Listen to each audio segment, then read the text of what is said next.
So our goals are to be able to prevent or treat dementias. And in order to think about this process, we need to look inside the brain. By the way, the most common form of dementia is Alzheimer's disease. There are many forms of dementia. Alzheimer's is by far the most common. So if we look at the brain, and I'll put you to work here for about a minute, we have to understand the basics of the circuitry. So in the upper left there, we have an arrow coming in. That represents an axon coming in from another neuron, or so-called nerve cell, and it's forming a synaptic connection on the dendrite of the neuron we're looking at. And the key part of that synaptic connection is called the spines. So the spines are those little nubs coming off that dendrite. And the spines are very delicate. In fact, if we look in the middle panel here, we see a normal array of spines, a normal density. But with aging, and particularly with Alzheimer's disease, we begin to lose those spines. There's a substance that builds up in the brain at the beginning of Alzheimer's disease called amyloid, and it's particularly toxic to these spines, but other factors affect these spines as well.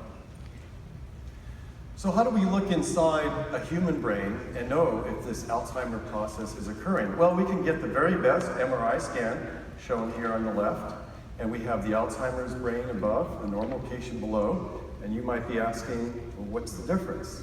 And you ask the key question. On an MRI scan, there's no difference whatsoever. On the very best MRI technology today, we cannot see anything about Alzheimer's disease or most of the other dementias.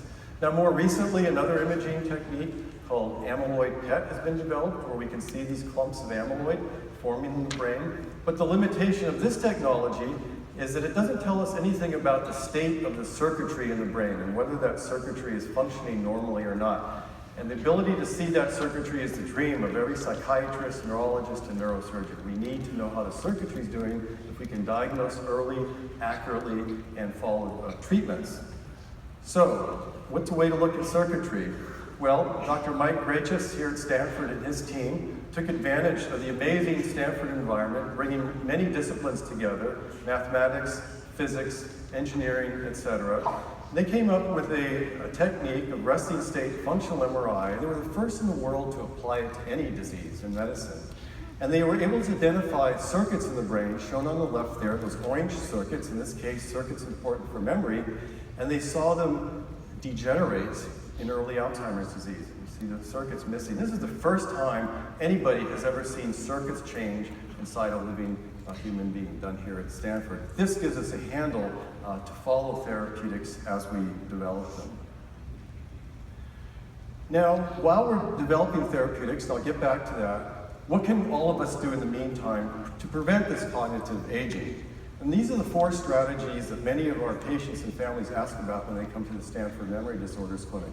Cognitive exercise, which means sitting at a computer doing brain exercises, getting enough sleep, diet or nutraceutical approaches, and finally physical exercise. Which of these is the most effective? Are any of them effective? Do we have any good data for any of them? Key questions for all of us. What about brain games, sitting in front of a computer doing exercises? Well, a group of the world's leading neuropsychologists met on the Stanford campus in 2014 and came up with a consensus, and this is what they decided. We object to the claim that brain games offer consumers a scientifically grounded avenue to reduce or reverse cognitive decline when there is no compelling scientific evidence to date that they do. So from this evidence, we generally don't recommend sitting in front of a computer for hours and hours doing brain exercises, but we'll see how this field progresses. What about the so-called Mediterranean diet? Well, there are many observational or epidemiologic studies suggesting that those on a Mediterranean diet have about a 20% reduction in coming down with a dementia. And that's great. The problem is we've never done prospective trials where we randomize people and control the trial. It'd be very difficult to put this half of the room on a fast food diet, this half of the room on a Mediterranean diet, come back in 10 years and we'll see how you're doing. Ethics of that wouldn't be great, it wouldn't be practical. So we don't know, but maybe it's not a bad thing to try. How about supplements? I have a list of the supplements our families ask us about. You may see your favorite kind here. The problem with all of these supplements, there are either no studies or small, underpowered studies. We really don't know if any of these make any difference. I find it interesting that people deficient in vitamin D have about a 2-fold risk of coming down with Alzheimer's disease. The one on the bottom there, cocoa flavonoids attracted me. I like chocolate. Turns out the amount of cocoa flavonoids in this study was equivalent to about 9 Hershey Special Dark chocolate bars per day. So that might be too much sugar. So I'm not recommending any of these yet. How about physical exercise? People can't stand it when we talk about physical exercise. However, look at the data. Observational studies, 40% reduction in the odds of getting dementia. Now, I mentioned the limitations of observational studies, but in this field, we have prospective randomized trials that move forward, a more scientific way of looking at it. Look at this one.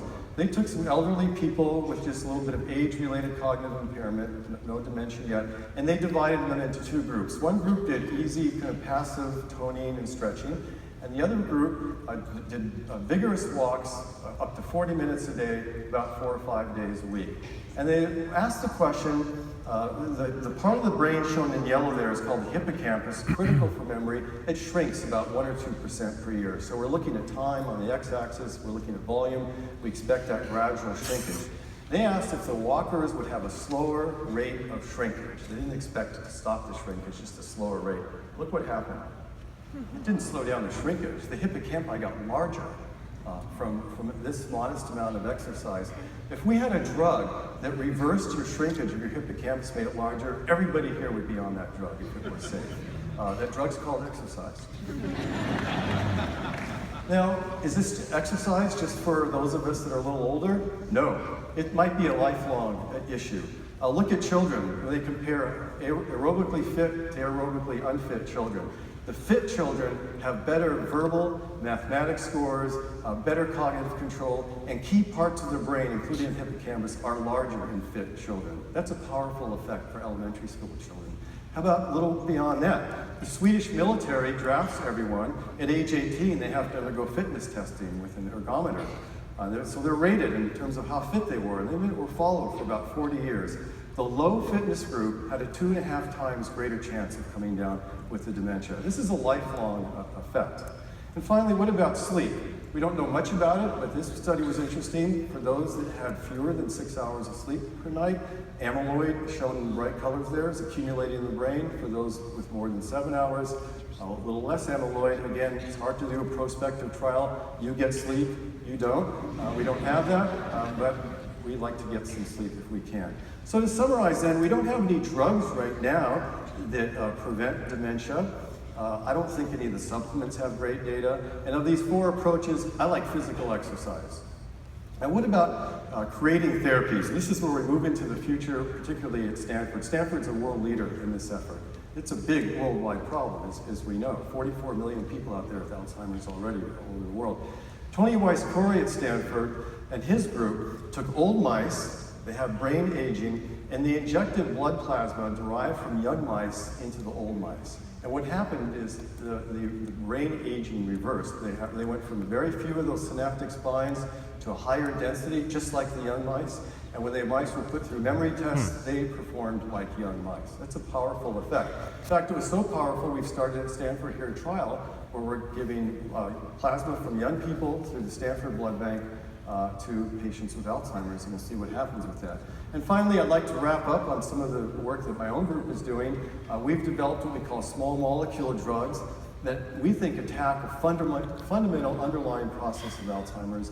And when we first tested them with growing neurons in a dish, it takes many years, and then we tested them in Alzheimer's mouse. So there we have a hippocampal neuron from a normal mouse on the left. It has beautiful dendrites and spines.